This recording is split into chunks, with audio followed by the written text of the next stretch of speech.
वस्सलातु वस्सलामु अला अहले बैतिहि अत्तय्यबीन अत्ताहिरीन अल-मअसूमीन अल्लज़ीना क़ाला लहुमुल्लाहु फ़ी किताबिहिल मजीद व फ़ुरक़ानिहिल हमीद। बिस्मिल्लाहिर रहमानिर रहीम। इन्नमा युरीदुल्लाहु लियुज़हिबा अन्कुमुर रिज्सा अहलल बैत व युतहिरकुम तत्हीरा। अल्लाहुम्मा सल्लि अला मुहम्मद आले मुहम्मद। व लअनतुल्लाहि अला अअदाइहिम अजमईन मिन यौमि अदावतिहिम इला यौमिद्दीन। अम्मा बाद फ़क़ाल अल्लाहु तबारक व तआला फ़ी क़ुरानिहिल करीम। बिस्मिल्लाहिर रहमानिर रहीम। इन्नल्लाहा युदाफ़िउ अनिल्लज़ीना आमनू इन्नल्लाहा ला युहिब्बु कुल्ल ख़व्वानिन कफ़ूर। सलावत। अल्लाहुम्मा सल्लि अला मुहम्मद आले मुहम्मद वअज्जिल फ़रजहु। दुआ गो हूँ खुदावंद मुताल की बारगाह में कि परवरदिगार आलम आप तमाम मोमिनीन का इस फ़र्श अज़ा पे आना अपनी बारगाह में इबादत शुमार फरमाए। और सबसे पहले मैं अपने दोनों अज़ीज़ भाइयों को जनाब ग़ुलाम अली साहिब और जनाब बरादर काशिफ़ अब्बास को मुजद्दिदन उनके अज़ीज़ान की रहलत व रुख़सत पर ताज़ियत व तस्लियत अर्ज़ करता हूँ। अब तमाम मोमिनीन इन मरहूमीन की मग़फ़रत और बुलंदी दरजात के लिए दरूद पढ़े मोहम्मद व आले मोहम्मद की ज़ात पर। अल्लाहुम्मा सल्लि अला मुहम्मद आले मुहम्मद वअज्जिल फ़रजहु। मोमिनीन कराम, हम्द है उस खुदावंद मुताल की जिसने ये हसीन कायनात को खल्क़ किया और इस अज़ीम कायनात के अंदर, इस पूरी हसीन कायनात के अंदर एक मरकज़ी मखलूक को खल्क़ किया और उसे इंसान जैसा लिबास से खिलकत अता किया। माशाअल्लाह माशाअल्लाह। इस इंसान को इस कायनात का मरकज़ करार दिया और फिर इस मरकज़ व महवर करार देने के बाद इस इंसान के लिए एक अज़ीम और लारैब किताब का तोहफ़ा इसे अता किया कि इस बहुत बड़ी कायनात के अंदर जब आपने ज़िंदगी बसर करनी है और तुम मेरी सबसे प्यारी और अज़ीम मखलूक हो, मैं तुझे तन्हा छोड़ना हरगिज़ पसंद नहीं करता। मैं तुझे एक रहनुमा दे के भेजता हूँ, मैं तुझे एक कानून दे के भेज रहा हूँ, मैं तुम्हारी हिदायत के तमाम वसाइल मुहैया करके भेज रहा हूँ। और उस खुदा ने एक लारैब किताब इस इंसान को इंसान रहने के लिए अता फरमाई। माशाअल्लाह माशाअल्लाह। बहुत से लोग हैं जो मनसब पे पहुँच जाते हैं, जब मनसब पे पहुँच जाते हैं तो उस मनसब का ख्याल नहीं रखते। मनसब तक पहुंचने के लिए बहुत दुआएं करते हैं, नज़र व न्याज देते हैं और कस्में खाते हैं कि जब हम पहुंचेंगे तो खिदमत करेंगे, लेकिन जब पहुंच जाते हैं तो पहले वाले भी तौबा करते हैं, ये तो हमसे भी बड़ा शैतान निकल आया।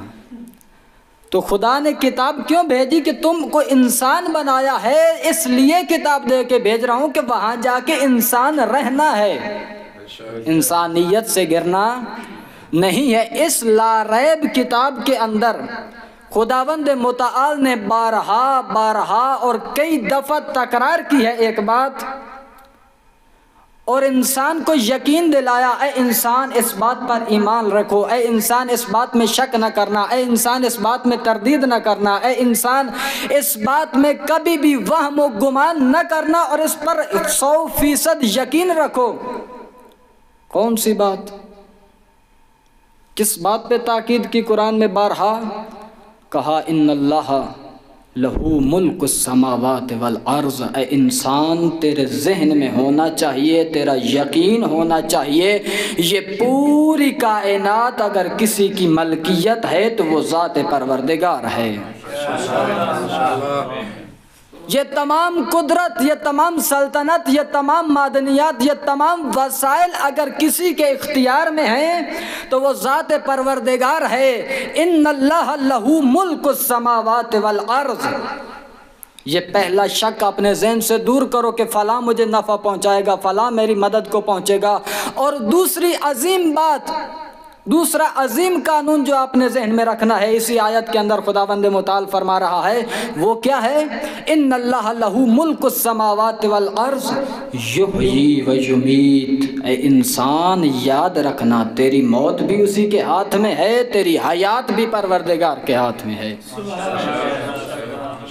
और दुनिया में इंसान जितनी भी गलतियां करता है, जितनी भी बेराह रवी का शिकार होता है, उसके ये फ़कत और फ़कत 2 सबब हैं। एक ये है कि मेरा रिज़्क किसी और के पास है, और एक ये वजह बनती है कि ये बंदा मुझे मौत की घाट उतार देगा। अगर इंसान को मौत का खौफ ना हो, अगर इंसान को अपने रिज़्क का ख़तरा ना हो, वो कभी भी गुमराही का शिकार नहीं होता। खुदावंद मुताल ने ये 2 कानून बारहा कुरान में ज़िक्र किया, इंसान तवज्जो रखना। और मैं इसी दूसरे कानून पे मुख्तसरन अर्ज़ करना चाहूँगा। क्या युहयी व युमीत, मौत खुदावंद मुताल के हाथ में है, हयात परवरदिगार के हाथ में है। और हमारे सामने कायनात में हज़ारहा मिसालें, तारीख़ इन मिसालों से भरी पड़ी है।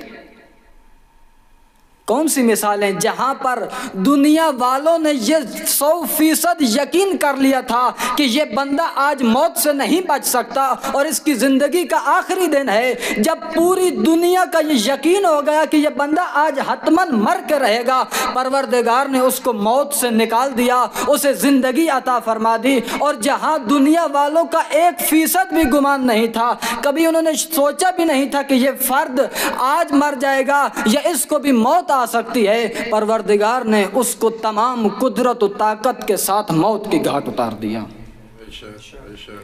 ये कायनात में मिसालें कोई कम नहीं है। मैं फ़कत 2-3 मिसालें आपकी खिदमत में अर्ज़ करता चलूँ। सबसे पहली मिसाल हमारे पास जनाबे इब्राहिम की है। क्या माजरा हुआ उसको हम जिक्र नहीं करते, अब तमाम उससे आगाह हैं। हम अपने मतलब की तरफ जाते हैं कि तमाम उस वक्त की ताकत, तमाम कुदरत और तमाम ताकत और कुव्वत और तमाम अफराद जम हो गए। क्या? किस लिए? कि हज़रत इब्राहिम को मौत की घाट उतारना है। अब हमसे इब्राहिम का वजूद बर्दाश्त नहीं होता। पूरी कायनात और पूरी ताकत और पूरी सल्तनत और पूरी हुकूमत इस बात पर जम हो गई कि आज हज़रत इब्राहिम को हमने मारना है, आज इब्राहिम को कत्ल करना है। लेकिन खुदावंद मुताल एक तरफ है, कायनात एक तरफ है। पूरी कायनात आई कि आज इब्राहिम को आग में जला के ख़त्म करना है। परवरदिगार ने कहा नहीं, आज मेरा इब्राहिम जिंदा रहेगा। और उस खुदा ने उसी आग को जो इब्राहिम को जलाने के लिए मुसल्लत की गई थी, गुलजार बना दिया। इब्राहिम उस आग से जिंदा निकल आए। तो मौत किसके हाथ में है? अगर लोगों के हाथ में होती तो हज़रत इब्राहिम जिंदा न रहते। मुकाबिल में नमरूद है, कितनी ताकत है, कितनी कुव्वत है, कितनी जलालत है, खुदाई के दावे। ऐसा ही है ना, नमरूद उस दुनिया, उस वक्त की मुकम्मल पावर और ताकत। किसी को खौफ हो, वहम व गुमान नहीं कि नमरूद मर जाएगा। किसी ने सोचा नहीं कि नमरूद ख़त्म हो जाएगा, लेकिन खुदा ने कहा तुम्हारी तमाम ताकत और कुदरत और घुमंड के सामने मैं तुझे जलील करूँगा, और एक मच्छर से मार दिया। एक मच्छर से मार दिया। जहां दुनिया ने आग जमा की मैंने जलाना है, खुदा ने कहा नहीं, नहीं जला सकते, निजात दे दी। और जहां दुनिया जमा थी कि ये तो मर नहीं सकता, इसके तो पास इतनी कुव्वत है, डॉक्टर हैं, तमाम वसाइल इसके पास हैं, कभी नाबूद नहीं हो सकता, खुदा ने कहा फिक्र नहीं कर, एक मच्छर ही काफ़ी है मेरा। दूसरी मिसाल आपकी खिदमत में अर्ज़ करूं, जनाब मूसा और फिरौन। तमाम यहाँ पर भी तमाम दुनिया है, तमाम ताकत है, तमाम सल्तनत है, तमाम दुनिया जमा हो गई, वक्त की ताकतें जमा हो गई कि मूसा को आज हमने ख़त्म करना है। और तमाम दुनिया को नज़र आ रहा है, सामने समंदर है, कश्तियाँ नहीं हैं, कुछ भी नहीं है। समंदर में जाएंगे तो भी इस दुनिया से रुखसत हो जाएंगे, और समंदर में नहीं गए तो पीछे मौत फिरौन की शक्ल में आ रही है। जब वक्त आया, खुदावंद मुताल ने कहा परेशान न हो, मैंने जब कहा है कि मौत मेरे हाथ में है, हयात मेरे हाथ में है, तो तुम्हें कहीं पर भी परेशान होने की ज़रूरत नहीं है, फ़िक्र करने की ज़रूरत नहीं है। क्या कहा कि जब आप इस मकाम पे पहुँचे हो और खुदावंद मुताल का हुक्म हुआ फिरऔन नाबूद होगा और तुम नजात पाओगे, खुदावंद मुताल ने एक बेजान आसा के ज़रिए से जनाब मूसा के लिए समंदर को शक कर दिया और कहा कि जाओ मेरे हबीब, इस रास्ते से गुजर जाओ, तुम्हारी जिंदगी का वादा मेरे पास है। और दोबारा मुकाबिल में आए फिरऔन, उसी जगह पर, ज़मीन वही, रास्ता वही, मकाम वही, और यकीन जानो फिरऔन को और फिरऔन की तमाम फौज को 1% भी शक नहीं था कि हम यहाँ पर गर्क होंगे। जिस रास्ते से वो देख रहे हैं कि दुरुस्त है, मौजज़ा हुआ है, समंदर शक हो गया, न होने वाला हो गया काम, यहाँ से मूसा गुजर गए, मूसा की तमाम फौज गुजर गई, मूसा के तमाम साथी गुजर गए, एक रास्ता नहीं 12 रास्ते बन गए, हम भी गुजर जाएंगे, हमें क्या होगा। अगर 1% भी शक होता उन्हें, अगर फिरऔन को 1% भी शक होता कि मैं यहाँ गर्क होऊंगा, यकीन जानो फिरऔन खुद न जाता, अपना पूरा लश्कर भेज देता कि तुम जाओ, मैं यहाँ पे खड़ा हूँ, मूसा को पकड़ के ले आओ। लेकिन फिरऔन को यकीन था कि मैं भी नहीं मरूंगा। लेकिन जहाँ दुनिया वालों को यकीन था कि कुछ नहीं हो सकता, वहीं पर खुदा ने तबाह व बर्बाद करके रख दिया। नतीजा क्या है कि मौत व हयात किसके हाथ में है? परवरदिगार के हाथ में है। बस ये मिसालें अर्ज़ करता चलूँ, और यहाँ पर एक नुक्ता आपकी खिदमत में अर्ज़ करता चलूँ। मूसा और फिरऔन के ज़िम्न में वो लोग जो कहते हैं कि हस्बुना किताब अल्लाह, उनकी बारगाह में अर्ज़ करता चलूँ कि देखो रास्ता, कितने रास्ते थे? एक रहा है, समंदर से गुजरना है, रास्ता एक है। रहबर कितने हैं? 2 हैं, एक मूसा, एक फिरऔन। एक इलाही रहबर है, एक दुनिया का बनाया हुआ और ताकत के जरिए हासिल किया हुआ अपनी हुक्मरानी जितलाने वाला फर्द है। खुदावंद मुताल ने देखो रास्ता एक है, जगह एक है, गुजरने वाले 2 कौमें हैं। एक कौम का रहबर खुदावंद मुताल का बनाया हुआ इमाम है, परवरदिगार ने जिसको इमामत अता की वो फर्द है, परवरदिगार ने जिसको नबूवत और रिसालत अता की वो है। और एक तरफ वो रहबर है जो खुदावंद मुताल की तरफ से नहीं है, गुमराह कुनंदा है। राह एक है, रहबर 2 हैं, उम्मतें 2 हैं। खुदावंद मुताल वो लोग जो कहते हैं कि हमारे पास तो किताब आ गई, रास्ता अब हमारे पास है, हम जिसकी पैरवी करें हम इस रास्ते से गुजर सकते हैं। खुदावंद मुताल का कुरान ये बता के जा रहा है कि लोगों रास्ता मुहिम नहीं है, रहबर मुहिम है।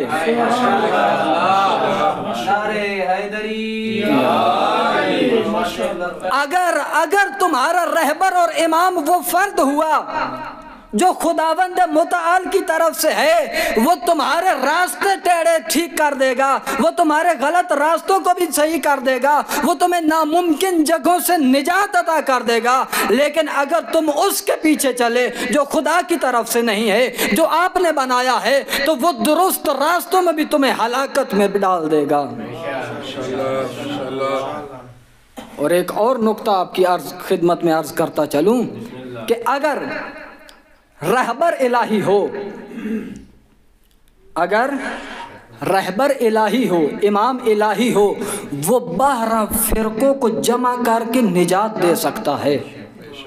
कौम में कितने फिरके थे? हजरत मूसा की कौम में 12 फिरके, और इतने ढीठ और लजूज कि कहा इस रास्ते से वो फिरका गुजरा है, वो कबीला गुजरा, तो मैं नहीं गुजरूंगा। इस गिलास से उसने पानी पिया तो मैं नहीं पीऊंगा। हमारे लिए 12 चश्मे जारी करो, हमारे लिए 12 रास्ते बनाओ। हजरत मूसा ने बना दिए। इतनी ढीठ और लजूज और मुतफर्रिक कौम का जब रहबर खुदावंद मुताल का बनाया हुआ हो, तो वो इस मुतफर्रिक कौम को भी निजात दे सकता है। लेकिन एक तरफ एक कौम है जिसका एक हुक्म को, एक रहबर है जो इलाही नहीं है, एक फिरऔन है जिसकी बात इलाही नहीं है, उसके पीछे जितना भी लश्कर मौजूद है वो उसके इशारों के ऊपर चलने को तैयार है। उनके अंदर तफरका नहीं है, उनके अंदर जुदाई नहीं है, उनके अंदर लजबाजी नहीं है। फिरऔन जो कहे वो करने को तैयार हैं, लेकिन रहबर इलाही नहीं है। वो पूरी कौम तबाह हो गई। और एक तरफ कौम में तफरके थे, वहां पर खुदावंद मुताल ने पूरी कौम को रहबर की वजह से निजात अता फरमाई। अब देखें, वो जो कहते हैं कि रहबर मुहिम नहीं है, कहाँ वो कौम मूसा के जहां 12 कबीले थे और वो एक रहबर इलाही था, सबको निजात दे दी। इमाम और रहबर इतना मुहिम है। आए अपनी मुस्तफ़ा सल्लल्लाहु अलैहि वसल्लम की कौम में, जब रसूल खुदा इस दुनिया से रुखसत हुए, कौम एक है, किताब एक है, रहबर खुदावंद मुताल के रसूल ने एक मुअय्यन फरमाया, लेकिन लोगों ने उस रहबर को कबूल न किया। अपना रहबर जब बनाया तो वो कौम 12 की बजाय 73 फिरकों में तकसीम हो गई और नाबूद हो गई। रसूल खुदा खुद जिंदगी में कह के गए थे कि मेरे बाद कितने फिरके बनेंगे? 73 फिरके बन जाएंगे। मैं वाहिद छोड़ के जा रहा हूँ। तुमने जब इमाम बदलना है तो फिर यकीन जानो ये रास्ता कोई काम नहीं आएगा। मेरा नुक्ता बाहर था, आपको मौजू तो याद है कि जो अर्ज़ कर रहा था कि मौत और हयात किसके हाथ में है? परवरदिगार के हाथ में है। तो बस हमारे पास ज़िंदगी में हज़ार मिसालें मौजूद हैं कि जहाँ पर ज़िंदगी खुदावंद मुताल ने अता फरमाई, उस मकाम पर जहाँ दुनिया वालों की निगाहों में था कि मौत है, और वहाँ पर मौत अता कर दी जहाँ पर दुनिया वालों की निगाह में था कि यहाँ पर मौत नहीं आ सकती। बस नतीजा ये है जो आप समझ चुके हैं कि ज़िंदगी में किसी वक्त भी, किसी मौके पर भी, किसी एक सानी और एक मिनट में भी कभी भी जहन में ये गुमान ना आए आज मुझे मौत नहीं आएगी या आज मैं मर जाऊंगा। ना, मौत, और खुदा ने कहा है कि याद रखो, मौत जब आएगी तो फिर एक सांस भी नहीं रह जाएगा, फिर तुम्हें एक सांस लेने की भी इजाज़त नहीं है। आज जिस मजलिस में हम बैठे हैं, आप देखें किसकी मजलिस है ये? मजलिस तरहीम एक नौमौलूद की है जो ज़िंदगी का एक दिन भी ना देख सका। एक उस हस्ती की है जो 60-70 साल की पूरी ज़िंदगी बसर कर गया, लेकिन दोनों की मौत का वक्त मुअय्यन था जो खुदा के हाथ में है। खुदा ने कहा मैंने मुअय्यन किया है। वो एक दिन देखने की इजाज़त नहीं रखता। मैं ये चाहता हूँ कि वो मेरे पास आए फ़ौरन, और तुम्हारी ज़िम्मेदारी है कि तुम 60-70 साल की ज़िंदगी, उसने ज़िंदगी में बहुत सी मुश्किलात पर अपनी मौत की तमन्ना की होगी, लेकिन खुदा ने कहा नहीं, तुमने 70 साल जीना है, तो उसने ज़िंदगी बसर की। तो यहाँ सवाल उठता है हमारे पास, कौन सा सवाल? कि जब ज़िंदगी, मौत और हयात हमारे हाथ में नहीं है, हमारा आना हमारे बस में नहीं, हमारा जाना हमारे इख्तियार में नहीं, तो फिर क्यों हैं हम? फिर हमारा मकसद क्या है? फिर हम यहाँ पर क्यों हैं? हाँ, फिर खुदावंद मुताल ने यह भी बताया कि न मौत व हयात तेरे हाथ में है, न कायनात की सल्तनत तो कुदरत तेरे हाथ में है, लेकिन तुम्हें क्यों भेजा है ये भी मैं बता रहा हूँ इसी किताब में।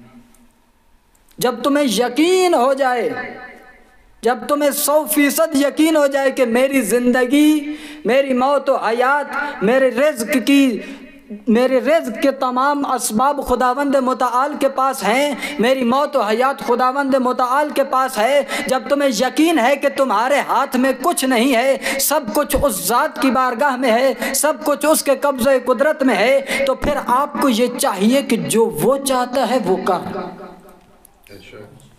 फिर उसकी मर्ज़ी के मुताबिक ज़िंदगी बसर कर। ठीक है, वो क्या चाहता है? ज़ाहिरी बात है, जब मैं इधर आ गया हूँ और मैं यहाँ पाबंद हूँ, तो इस साहिब खाने की जो मर्ज़ी होगी मुझे उसके मुताबिक चलना है। अब जब मैं यहाँ पर हूँ तो मैंने किस तरह से चलना है? क्या कहा खुदा ने? पहला कानून, या अय्युहल्लज़ीना आमिनू, ए मोमनो आमनू आमिनू। ये जो आपके ज़हनों में थोड़ा थोड़ा शक है ना कि शायद वो हमारा इस कायनात की तमाम कब्ज़ा व कुदरत उसके हाथ में है या नहीं, या शायद कहीं शक जब पड़ जाता है आपको कि वो हमारी मौत से कोई और भी हमें मौत की घाट उतार सकता है, पहले मुकम्मल तौर पर ईमान ले आओ, पहले मुकम्मल यकीन हासिल करो, ईमान लेके आओ। जब ईमान ले आए हो तो अब क्या है? खुदाबंद मुताल दोबारा इरशाद फरमा रहा है कि जब ईमान ले आए हो तो फिर आओ आपको दूसरा हुक्म अता करता हूँ। वो क्या है? कहा मा आताकुमुर रसूल फखुज़ूहु व मा नहाकुम फंतहू, कि खुदावंद मुताल ने इस किताब के साथ तुम्हें एक रहबर भी अता किया है। जो कुछ वो कहता है वो करो, जो कुछ वो आपको दे उसको कबूल करो, उसके सामने चूं चरा न करो, उसके सामने सर न हिलाओ, उसको इताअत करो, उसके सामने उसकी हर बात को कबूल करो, और जिस चीज़ से खुदावंद मुताल का रसूल मना कर दे उस चीज़ से रुक जाओ। ये आपका कानून है ज़िंदगी में। 2 दिन की ज़िंदगी है, 4 दिन की है, 4 साल की है, या हज़रत नूह की उम्र आपको अता हो 900 साल की उम्र करो तो भी कानून यही है। ज़िंदगी ईमान के साथ गुजारो और खुदावंद मुताल का बनाया हुआ रहबर और इमाम जो तुझे कहे वो कबूल करो, जिससे मना करे वो रुक जाओ। वक्त मुख्तसर है, मैं अपने असल मतलब की तरफ जाऊँ आपको। अब यहाँ पर खुदावंद मुताल के रसूल को जब खुदावंद मुताल ने कहा कि इसकी बात माननी है, क्या कहा रसूल ने? रसूल का हुक्म क्या है? कुरान का हुक्म क्या है? खुदावंद मुताल के रसूल ने कौन सा हुक्म खुदावंद मुताल की तरफ से इरशाद फरमाया? एक अजीम हुक्म जो हमारी ज़िंदगी के लिए है। वो कहा फस्तकिम कमा उमिरता। ऐ लोगो, जब ये ईमान ले आए हो, जब रसूल की बात माननी है और उसकी नहीं से रुकना है, जब इस बात को यकीन किया है तो अब ये यकीन आपका इस्तिकामत के साथ हो। इस्तिकामत जिस तरह से कही जा रही है आपने इसी तरह से मुहकम रहना है इस मकाम पर, आपने इसी तरह से इसके ऊपर डटे रहना है। कमा उमिरता, अपनी मर्जी से इस्तिकामत नहीं दिखानी। आज हम जाएं, कल हम ना जाएं, परसों हम जाएं, उसके अगले दिन हम न जाएं। जैसे हुक्म है वैसे ही रहना है। और ये इस्तिकामत सबसे बड़ा हुक्म और सबसे बड़ी जिम्मेदारी उलमाए दीन की जिम्मेदारी है, ताकि वो इस कौम के अंदर जब वो रसूल अकरम के इस नक्श कदम पर जो वारिस अंबिया हैं, जो वारिस अइम्मा हैं, जिन्होंने इस दीन के ऊपर चलने का अज़्म व इरादा किया है, ये सबसे पहला हुक्म उन उलमा के लिए है कि फस्तकिम कमा उमिरता, तुम्हें इस्तिकामत का हुक्म दिया गया है, तुमने इस्तिकामत के साथ ज़िंदगी बसर करनी है। और खुदावंद मुतआल के रसूल ने इसलिए कहा कि जब एक फ़र्द, जब एक इंसान एक आलिम दीन है, एक आलिम है, उसका एक कलमा एक जाबिर और जालिम हुक्मरान के सामने कह देना, एक हक का कलमा, खुदावंद मुतआल का रसूल क्या फरमाता है, अफजलुल जिहाद कलमतु हक्किन इंद सुल्तानिन जाहिर। ऐ लोगों, घंटों की इबादतें और मोमिनों के सामने घंटों की तकरीरों से अफजल तरीन इबादत क्या है? खुदावंद मुतआल का रसूल फरमाता है, एक हक शनास का एक कलमा उस शख्स और जाबिर सुल्तान के सामने कह देना जो हक की नाबूदी चाहता है, ये सबसे बेहतरीन जिहाद है। ये सबसे अजीम इस्तिकामत है। मोमिनों के सामने वो सुनने ही हक आए हैं, वो तुझसे चाहते ही हक हैं, लेकिन जहाँ तुझे हक बोलने का कहा गया है वो हक सुनना नहीं, हक की नाबूदी चाहता है। और इसके बाद इस्तिकामत के मुकाबिल में आखिरी नुक्ता अर्ज़ करता चलूँ, ख़यानत है। उलमाए हक उलमाए सू हैं। खुदावंद मुतआल ने कुरान में भी यही इरशाद फरमाया, इस्तिकामत है और जो इस्तिकामत दिखाएंगे इन्नल्लाह युदाफ़िउ अनिल लज़ीना आमनू, कि खुदावंद मुतआल जो ईमान लाए और उन्होंने इस्तिकामत दिखाई, खुदा खुद उनका मुहाफ़िज़ है।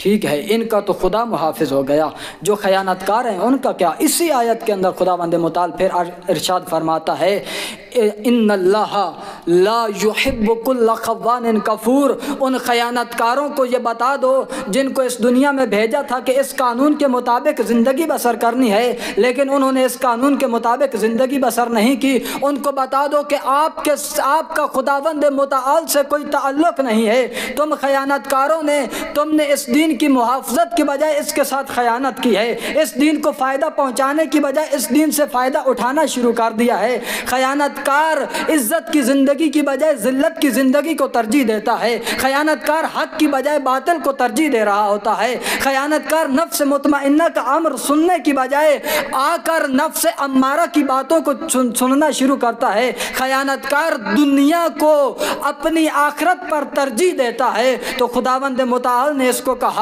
कि तुम्हारा मुझसे कोई ताल्लुक़ नहीं है और मैं तुझे अज़ाब आखिरत में मुब्तला करूँगा। तुझे दुनिया में भी अज़ाब होगा, तुझे आखिरत में भी अज़ाब होगा। और ये इस्तिकामत के लिए खून देने वाले, इनको क्या कहते हैं? जो ज़ख्म दिए आपने महफूज हैं अब तक। तो ख़यानतकार हर मिल्लत के हर फ़र्द को ज़ख्म लगाता है ना। तो क्या कहा? जो ज़ख्म दिए आपने महफूज हैं अब तक, आदत है अमानत में ख़यानत नहीं करते। तुमने जो ख़यानतें की हैं महफूज नहीं हो, तुम्हारी एक एक ख़यानत का हिसाब होगा। उलमा इस इस्तिकामत के वारिस हैं और इस इस्तिकामत को पूरी तारीख़ में हमने बहुत देखा है। और इस्तिकामत का पहाड़ जहाँ नज़र आता है वो करबला है। करबला से बढ़ के और कहीं इस्तिकामत हमें नज़र नहीं आती। आप देखें, करबला में हर तरह का जुल्म